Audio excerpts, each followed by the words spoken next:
Wow. I don't even know what to say. Wow. We're back with another edition of WFMY's Instant Insights podcast edition.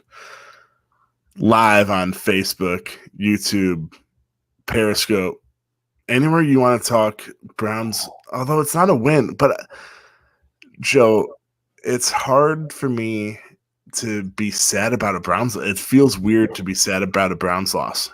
Yeah. This game was just insane, man. It's a tough loss. I really wanted that W, but we saw a team that's real. We wrote it on our Instant Insights. This team's real.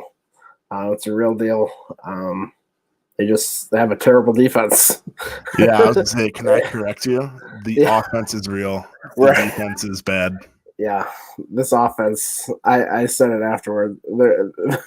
Barry's going to just bulldoze this unit this offseason. We're going to see a completely different unit next year. But yeah, a shout out to Baker. Baker had a huge game. He had one mistake, and I think it was more. Hold on. This is a shout out to Dave Sterling and everyone that's listened to these Instant Insights lately. He had two mistakes. Oh. The interception and the intentional grounding. That's true. Taxes and Baker Mayfield's intentional grounding. I think we're on a 4-game streak here. Somehow. This is I insane. feel like quarterbacks don't even have 4 intentional groundings in like a season, and Baker's like that. There's got to be some sort of ESPN stats and info. There's got to be. This is insane. Just 4 straight games. This one, I think, was the worst of the calls because I think he got hit. But, yeah, this is just the probability of that is astronomical. But, yeah, other than those 2 mistakes, Baker was awesome. He made the plays that they needed to. Got him down, in like 40 seconds or so. Score a touchdown to take the time. I know hindsight's 2020, but they scored in 47 seconds, and I was like, "Damn, they're giving Lamar Jackson cramps and all." We'll call it cramps. Yeah. That would be the PG-13 version of that. We'll call them cramps. But yeah, I was like, man, they're giving this Ravens defense or Ravens offense way. Not only are you giving the Ravens offense way too much time, but you're giving Cleveland's defense way too much time to mess it up, and that is exactly what happened. I'd have to go back and look, but I think the Ravens literally ran the same exact play, but they just flipped it every other play and ran it to a different receiver. Yeah. All the way down the field. It was just so easy for the Ravens. How many times have we had in 2-minute drives where we said the team left too much time on the clock? That was just I was really hoping that they were going to say that Kareem Hunt was down at like the half-yard line. He did too well on that one. Stretch it out. It's like, Kareem, dude, just go down at the half. You don't even have to score that. Yeah, and especially it was like 50 seconds left with Tucker. It was pretty much no doubt. Given how the defense was playing, they just had to get to like 60 yards away, and he was probably going to be no doubt. Is it bad that I knew Justin Tucker was going to make that 55-yard field goal to win it, but I was questioning whether Cody Parker would make a freaking extra point. I know, right? Seriously. If that's not the Browns in a nutshell, that's being a Cleveland fan.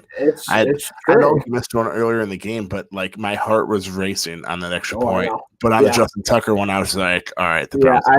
I know. I wrote it like, no doubt. And speaking of Browns losing, not only did they lose like that, but to everyone, if you are betting responsibly, I'm so sorry if you bet the Browns to cover. I'm so sorry because that safety changed it. It was Ravens minus 3.5, and it went from 3 to 5. So I'll pull one out for you guys tonight. That's an all-timer bad beat right there. Oh my God, one of the worst lateral plays you'll ever see. Where They just did not pick up any positive yards. I guess you could say that the Browns haven't practiced that play this year. That's true. I'm guessing that's not in the practice sheet each week. But yeah, maybe they want to do that next time. But I was a bit surprised. I thought maybe they would try to because we saw at the end of the first half where he threw a 70-yard bomb. I thought maybe they would try to see if Baker would make it to the end zone because there would be a better probability. But that's neither here nor there. But yeah, it was a tough loss. But I'm happy where we're at. I know there's no good losses or anything like that. It wasn't a good loss. It was just a loss that told you that this team is a contender, and that's all we can ask for. Yeah, I mean, when they went down 14, I was like, man, is it over? Because usually once the Browns go down 14, they go down 21, and then they go down 28, and then the game's over. Right. But when they came back, I was like, man, this offense is the real freaking deal. Right. Yeah. I feel like we can talk for hours about this game. I don't know. Yeah. There's just so many aspects to discuss. There's so many times in Slack there, and we were talking like, oh, okay, I don't think they can do it, and then they kept coming back. That was great to see. The offense was ready for the fight. Defense not so much. But yeah, it was good to see them fighting through that. And hey, we got an NFL head coach there, guys. He had a hell of a game. NFL head coach, and what if I say NFL quarterback? Yes, we do. NFL quarterback, man. Back-to-back weeks where just playing one of the best teams, two best teams in the league, and he shredded them. He shredded both teams. It was impressive to watch. Got to keep it going, but yeah, I think we got somebody here. Yeah, it's hard for me to be positive after such like a devastating loss like that. But as a Browns fan, we're all used to losing, and we're all used to getting blown out like we did in week one. Mm-hmm. There's so many positives to take away from tonight. Yeah. I mean, not only did the Browns prove that they belong with the big boys, but they proved that they have so much fight. And I feel like that's part of the coach. It's part of like the players and leaders, but that's a big testament to the coaching staff as well. Yeah. Yeah. And the offense struggled early on. And we saw adjustments by them, which was great to see. The receivers were having trouble getting away from their coverage, and we saw in the second half that they got open quite a bit. And that was great to see that the coaches helped with the adjustments, and it's really nice to have a coach that you can go in the locker room and see an improvement coming out of the second half rather than a letdown. So yeah, there's a lot of positives today, I would say, quite a bit. Mostly, not mostly, all of them on offense. But yeah, it's a big step. It's a big step for Baker, I think. Even though it's a loss, he battled. You couldn't tell which quarterback was the MVP last year. They both played hell of a game. It was a great game. Lamar had another thing we learned. Lamar is still good, even though people have kind of given up on him almost. Even when he has cramps. Cramps. I cannot wait for the behind the scenes. Okay, that's gross. I can't wait for the real story to come out on that. It's going to come out eventually. We need the real Paul story. Paul Pierce's game where he got wheelchaired off. That real story came out. The Lamar Jackson cramp game. The real story is going to have to come out. He just happens to come out on 4th and 5. Like, how does that happen? Like, Paul Pierce is like, "Yo, dude, welcome to the party." This game had everything, man. It just had everything. It was the longest game of all time. It seemed like it had so many ups and downs, so many weird plays, so many bad rough calls and so many bad commentary by the announcers. It had everything. And don't forget the ESPN cameras too. Not only were the refs bad, but the ESPN cameramen, like, were they sleeping sometimes? Yeah. I feel like the play was like way downfield and they were still like in the backfield. Yeah. Yeah, they ESPN might need to upgrade their Monday Night Football crew.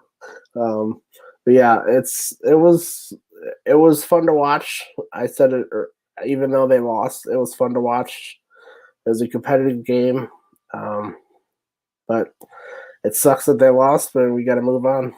They're still 9-4, guys. I can't believe, like, if you want to show anyone the Browns season so far, just show them this scoreboard and how they lost. Right? They scored 42 points. Yeah, that's all you need to know about not only the Browns offense this year, but the Browns defense. Yeah. I think we saw a common culmination of everything that we've seen of that defense this year, just all into one game. Like, they couldn't tackle. They couldn't rush the passer pretty much at all since the first quarter or so. They had coverage breakdowns often. They lost contain on almost every play. It was bad. The defense is bad, and it just shows you how good the offense is. They were able to almost overcome just one of the really worst performances that you could see a defense make. I still can't believe that final drive. It was literally like they were playing NFL blitz and just choosing the same play, and then the next play they just hit what would it be, R2, and it would flip the play, and then they'd run the same play, and then they'd hit R2 again and flip it. Dude, it took 2 plays to get over midfield. And they targeted Andrews, their best receiver or best pass catcher, and he was wide open. Like, what? I don't even know what was an opposing tight end wide open. Wow, mind blown. Right, I know. Opposing tight ends wide open.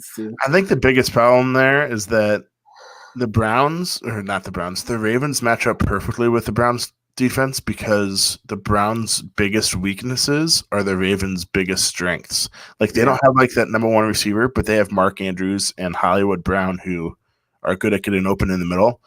Yeah. And when your linebackers and safeties aren't good, it's easy. It's true.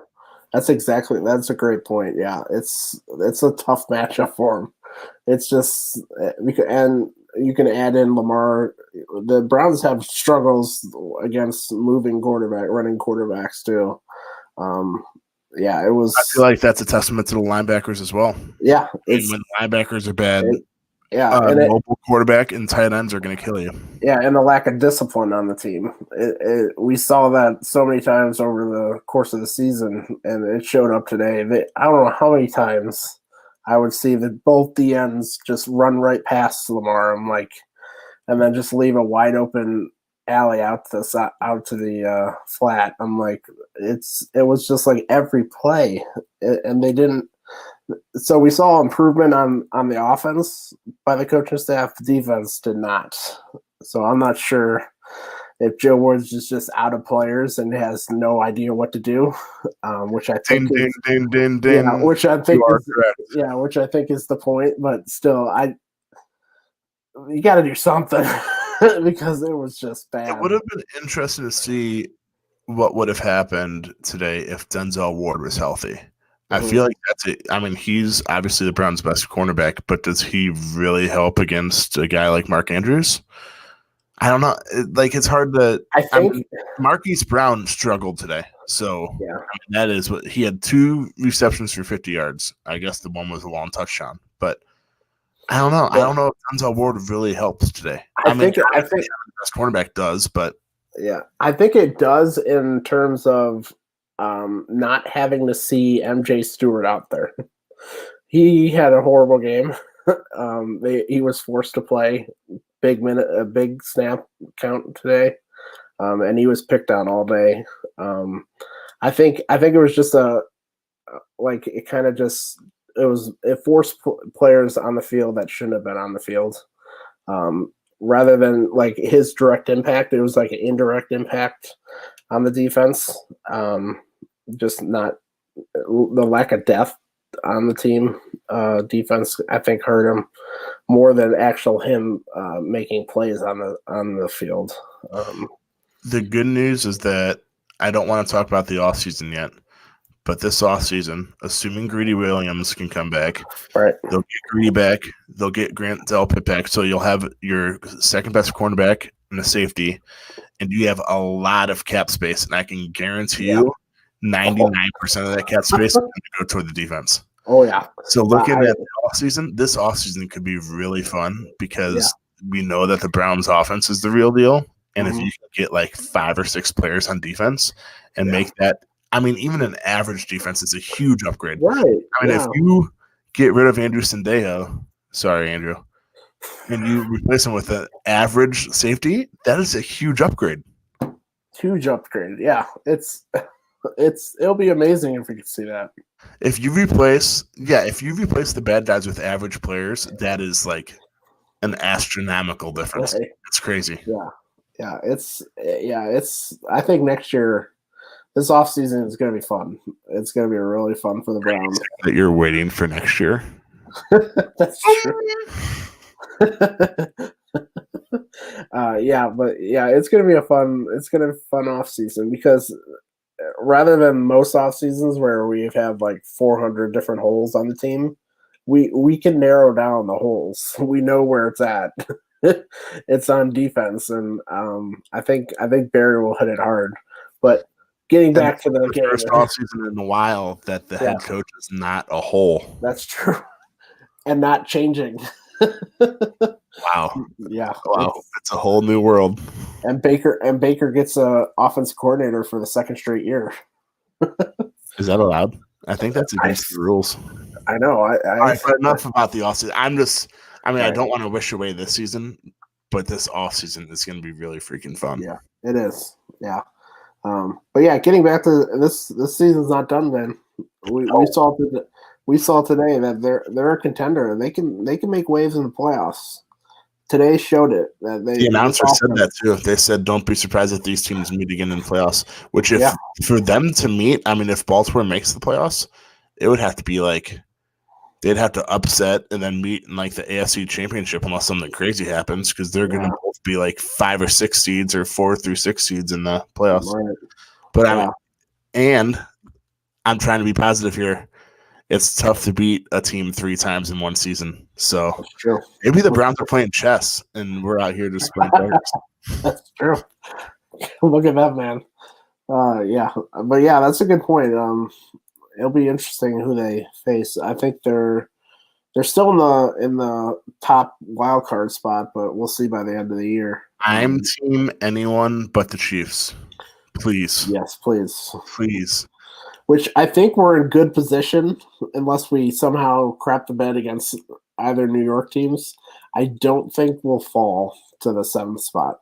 Or what would it be? Yeah, the 7th. That'd be the 7th. No, they'd have a bye. They have a bye, and then they would play whoever that. It would be like the 4 and 5. I don't know. So you would have to play like the Bills and then the Chiefs. Although in the NFL, they reseed, so I guess they would just be the lower seed. Yeah, let's just avoid them. I'm just team anyone but the Chiefs. But I guess if the Chiefs keep winning, we will be anyone but the Chiefs. I guess. I'm team play Pittsburgh. Oh, don't say that. I want that revenge game, man. We don't want this to be bulletin board material. Okay, we're pretty around here. We're getting Pittsburgh back. We need that revenge game from quite a while back.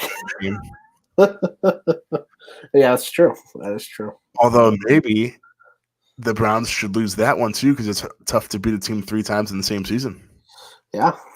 I think they're not – I don't think the AFC North – is it clinched yet? I think they can still lose all their games and we win all their games, right?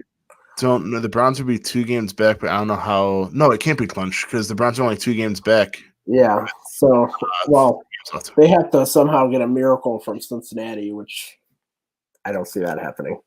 But the Cincinnati Bengals are like the Browns of 2 years ago. So Yeah, if they had Joe Burrow, I would definitely say, well, yeah, that's definitely a sleeper team that could beat them. But yeah, I don't. I think Brandon Allen's now hurt, so yeah. But getting back to the Browns, yeah, it's this game showed that they can be a factor in the playoffs. And when we look back on week one, I know we don't talk about week one. That was preseason week one. You're getting it, Joe. When we look back to preseason week one, I don't know how I don't think anybody was thinking that.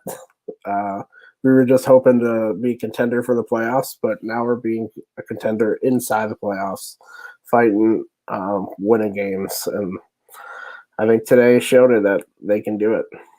This offense can compete with anyone. This defense can get beat by anyone, I guess you'd say. Yeah. It's going to be tough. I mean, the Browns, I don't think they'll be able to – I mean, I'm just looking at the playoffs. I don't think they'll be able to keep up with the Chiefs. Unless it's a monsoon out. Yeah, I mean, you need like a monsoon and a lot of snow and for Patrick Mahomes to wear Lamar Jackson's cleats because Lamar Jackson doesn't know how to wear long cleats. You need a lot of factors. And have cramps. Yeah, I guess we're going to go off on tangent again. What's up? Like the Ravens were all slipping up and the Browns weren't. I mean, it's pretty evident that the field was okay and the Ravens just were trying to wear shorter cleats to be faster. Right.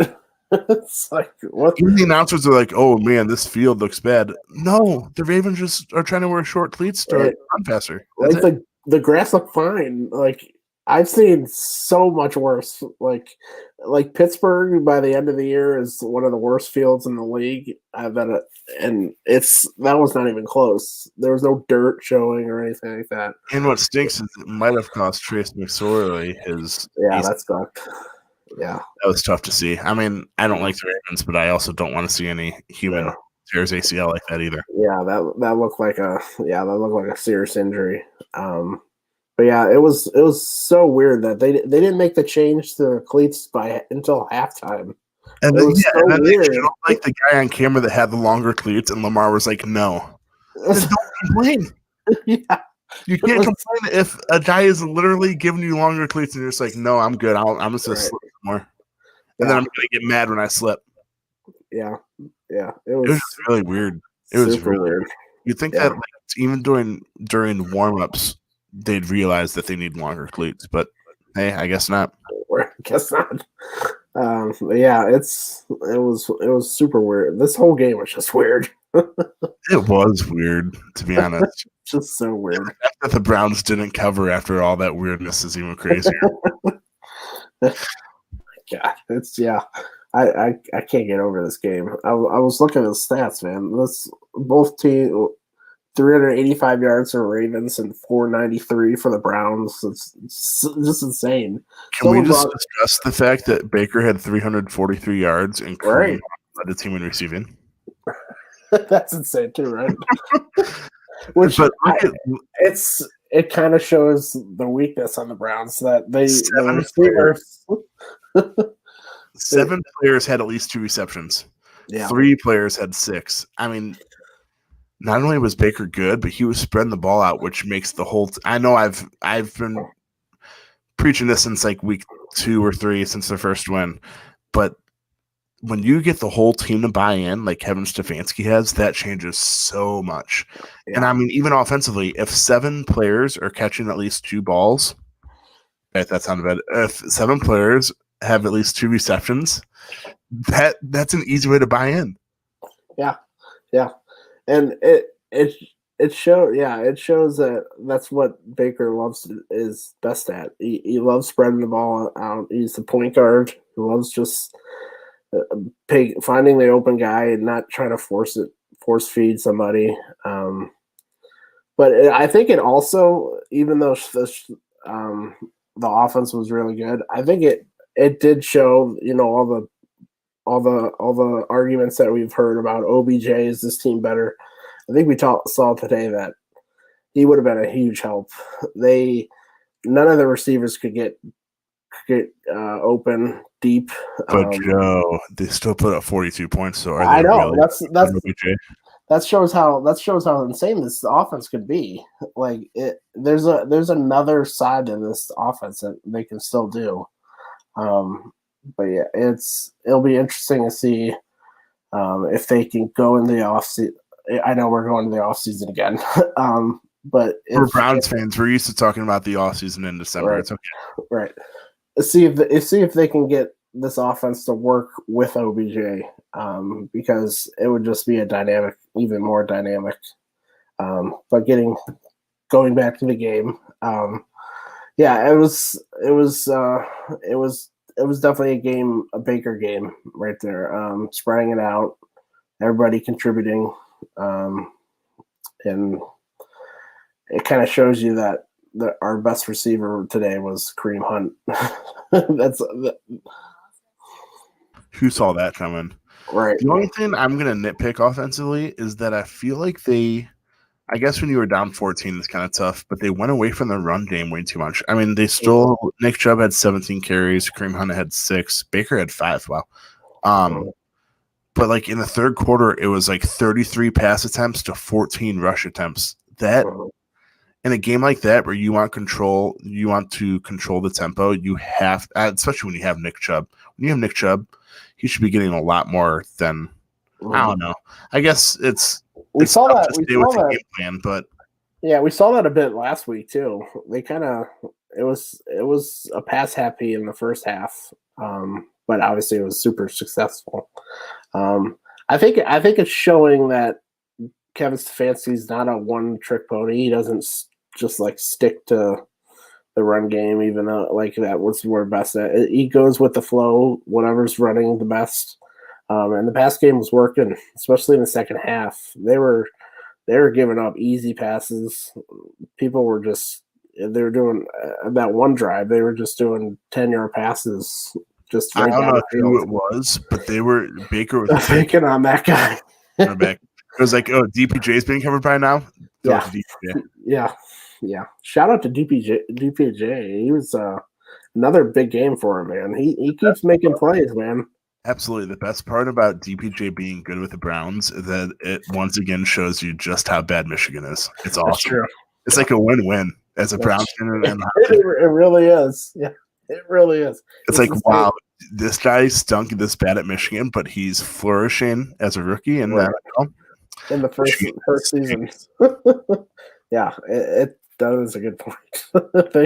It's amazing. You could see it on tape when you looked at his game film. He was open so much, and he had the opportunity, but the quarterback play was just. It was Michigan. We've been watching Michigan quarterbacks for the past. Glad this late night podcast edition of the Browns losing to the Ravens has turned into making fun of Michigan. It's awesome. Every day is a good day to make fun of Michigan.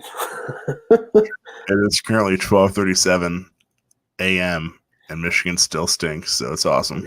Yeah. So back to the bowl game this year. Oh man, I can't make fun of Michigan anymore. But yeah, it's like we both said, it's hard to be positive after such a devastating loss like that. But the fact that we're so devastated, I think, tells you just how good this team is and can be. Because in previous years, I think we all would have went to bed at halftime and just looked at in the morning and seen the final score and just been like, "Oh, it's just another Browns loss." Right. Yeah. Yeah. It's a step, man. We talk about it every day. It's a step for this team, and they're making more steps in this season than I even thought they could have. I had no idea that they could be able to be contenders in the playoffs, being a team that could actually win a game in the playoffs. So it's great to see. This is another game that showed it that they can contend. Yeah, they showed that the Browns are the real deal. The offense is definitely the real deal. The defense we won't distress. Just like week 1, we won't distress the defense this week either. That just doesn't happen. Nope. But yeah, the Browns running backs, obviously the two-headed monster of Kareem Hunt, Nick Chubb, real deal. Browns wide receivers, even without OBJ, Real deal. I wonder how big of a difference, speaking of just going through the positions, how big of a difference Austin Hooper would have made tonight. Yeah, I think early on it would have helped. They were struggling getting open a little bit early on. I think it definitely would have helped in the first half, just to open it up, get the little easy passes going on in the middle. But yeah, I think there was a lot of missing pieces today, and that's another sign that this team could be a lot better. We already talked about how many people are missing on defense, but just looking on offense, we're missing Hooper. We've had, I think, 2 of our linemen were banged up today. Yeah, speaking of, last week we said we needed to stay healthy and get healthy. I don't think, did Wills come back into the game after he limped off? He did, but he didn't. He looked like he was hampered still. Hopefully he's okay going into next week. Not having your left tackle is obviously huge, no matter who's throwing it for you. Yeah. And speaking of, you were talking about getting open. Can we just talk about how bad the referees were again tonight? Not only did they not flag for 15 people, not 13, not 14, 15 players. And it's not like they were like just getting off the field. They were like at the hash marks. Like, what are you guys looking at? Even if you discount those 3 guys that were running off the field, they still has information. And Kevin Stefanski needed to waste a challenge. Yeah. I was like, if you need to show just how bad the referees were tonight, just show them that screenshot. 15 players being on the field and it not getting called. Just so bad. Yeah. They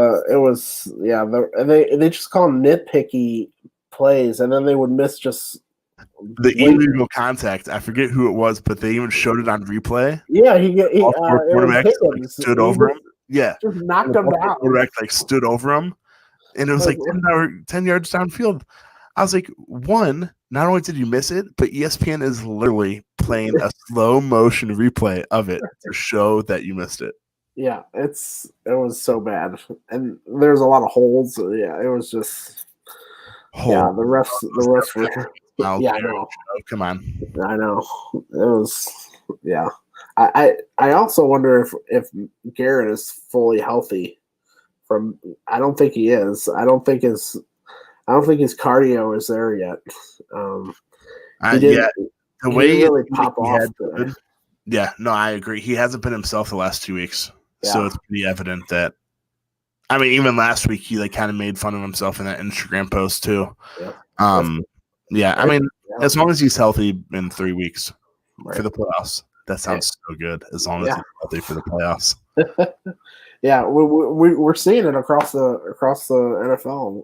Like their guy on the Ravens. I can't think of his name right now. The D tackle. His cramps. Oh, okay. Yeah. Well, that too. That could be. I don't know what it was, but if that's related to COVID, yeah, it's affecting players even after they come back.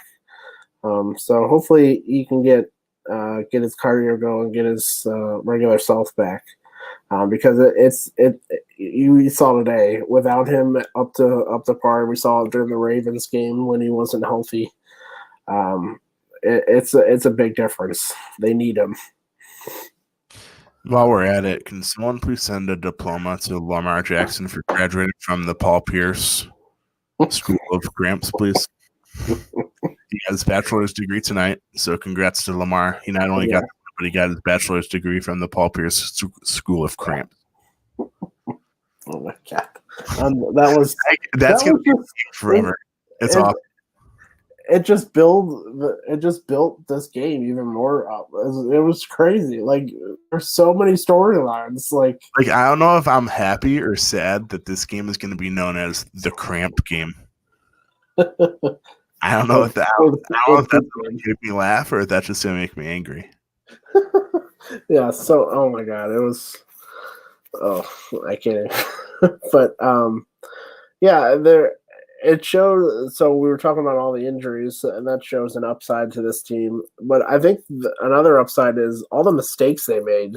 They made so many mistakes, especially with penalties and dropping passes early on. But they stuck with it and they stayed in the game. How many times would we see drop passes or penalties and we would be down 21 points and it'd be over? So that was a huge plus for them. It just shows that there's a lot more they can do, which is good to see. It's never good when you hit the ceiling and you don't have anything where to go. So absolutely. Good to see. And I know Cody Parkey. Everyone's to hate on Cody Parkey. He missed an extra point, which I will kind of let him go for the extra point because then the Browns hit a 2-point conversion. So that makes it – they wouldn't have went for 2, I'm sure, if he missed that. But the missed field goal was huge because obviously they lost by technically 3, but it was really 5. Yeah. But another thing that the Browns kind of caught a break on is they had those 3 fumbles, and I think it was all in the first quarter, and they recovered all 3 of them. Yeah. That could have changed the game so easily. So the Browns might have caught some breaks, but those were 3 huge breaks. Yeah. I think it actually, after that crazy ending to it, I think there were 7 fumbles, and they didn't lose any of them. That's got to be a record. Like because of that last play, they fumbled like 4 times. They didn't lose any fumbles. That's pretty remarkable. That's called luck right there. And ESPN only has fumbles lost. They do not have fumbles on the game. Shoot. But yeah, you're right. They had those 3. I think I saw on Twitter there were 7, which is just and they didn't lose any of them. That's luck, man. And so there was definitely things that because how many drop passes did we see the Ravens have? That was Marquise Brown had a case of Quincy Morgan's today, or Braylon Edwards. Oh, do you know Oberhain on Michigan tonight? He had a case of the Braylon Edwardses. Yeah, oh my God, it could have been even worse for the defense, which is saying something. Yeah, that's what I'm saying. Like, people could say, well, if Cody Parkey made that field goal, the Browns win. But the Browns had a lot of bounces. There was a lot of. Yeah, it was. You could say it both ways. Like, you could say, "Oh, if Trace McSorley didn't go in for that one drive, were we going to get that ball back?" So yeah, there was a lot of stuff. What ifs? But hey, it was a close game, fun game. It was a really good game. It was you're right. It was weird, fun, good. The only negative was that the Browns lost. Yeah. But the Browns are 9-4. If they take care of business the next 2 weeks, 9-4, and they play the 2 New York teams. 2 New York teams, where I think if you combine them, the Browns might still be favored. Yeah. And guess what? And we're on another national televised game next week. Oh, I can't wait to watch that game in Spanish. Thanks, DirecTV. Appreciate it. God, please help us. I learned Spanish last night, so that was great. That was great to learn from. It's another tangent, but my favorite part about because I don't know Spanish, but my favorite part is when I'm listening to like a game and they'll say a bunch of language that I don't know, and then they'll be like Baker Mayfield. I'm like, oh, I know that. I remember I watched an NBA game and they were like Dwight Howard. Oh, I know who they're talking about. I know you try to like figure out, okay, what are they talking about here? And then you hear an English name. I'm like, what? It's the best. It always makes you laugh every single time. But seriously, I hope Ted, get your act together. Because not only like I would mute it and like listen to Jim Donovan, but the Spanish channel it has a weird view. Like it's not HG. I know. This is big world or whatever you want. I don't know. I'm way too tired right now. It's almost 1 a.m. Hey, we can shout out Nail in the Coffin. They're having a podcast tomorrow with Awful Announcing talking about this. So check it out. So check it out on wavenextra.com or the Nail in the Coffin podcast on wherever you listen to podcasts. Just like this one right now, where we are recording at 12:48 a.m. Actually, check it out today. Yeah, it's coming out today. Exactly today. I could not believe that we are recording a podcast after the Browns just played for almost 4 hours. I know. We talked about it last week. We were only going to do it for a win, but this game, I don't think we could. We couldn't leave it on. And we got on here and said this will be a short podcast, and 40 minutes. Your longest podcast of the season. I guess that's what happens when you have so much to talk about. I mean, I could literally go on and on if I wanted to go all nighter and talk this game because of all the craziness that happened. That's wild. Yeah. I mean, you can talk for a solid hour about Lamar's cramps. Yeah. You really could. The story behind the story. The story behind the story. I cannot wait for that 30 for 30. Oh my god. Yeah, and this game was just like someone brought it up. It was like the Rams game from a few years ago where it was like 50-60 or something like that. It was just another insane, high scoring, no defense could do anything type of game, and with weird stuff. Oh my gosh, it was fun, man. The only thing that would have made this game weirder is that there was a possum. Sure. A possum or a skunk or something. A squirrel. Oh my gosh. We can go on and on. But yeah, seriously, what a game. I'm disappointed. I know the saying is I'm not mad, I'm disappointed. I'm disappointed that the Browns lost, but I'm not mad. Mm-hmm. Yeah, that's a good way of saying it. Yeah, it's disappointing that they didn't get it out, but not mad. Can't be mad at Baker and the offense. They played their ass off, and we saw a real team. We saw a real deal. Yeah, I'm not only looking forward to these final 3 weeks of the regular season and then the playoffs, but this offseason, I don't want to say I'm most looking forward to this offseason, but this offseason leading into next year, given all what has taken place the last few weeks, this might be the most exciting offseason since 99. It will be by far the most. Well, no, because I guess you could say when the Browns have the number 1 pick, that's pretty exciting. But as a team that has talent and a playoff team that has a bunch of salary cap space, this is going to be one heck of an offseason. It's fun, guys. Buckle up. Don't get cramps. And drink water. I'm never gonna get over the cramp game, especially when it's brought up all the time. What will be brought up more this week? The cramp game or the Browns' point differential, which went down to I think -30, even though they're 9-4. Oh my gosh, yeah. Luckily I didn't hear it as much this week. So positive. I think we did part of that. But yeah, please don't bring that up, anybody.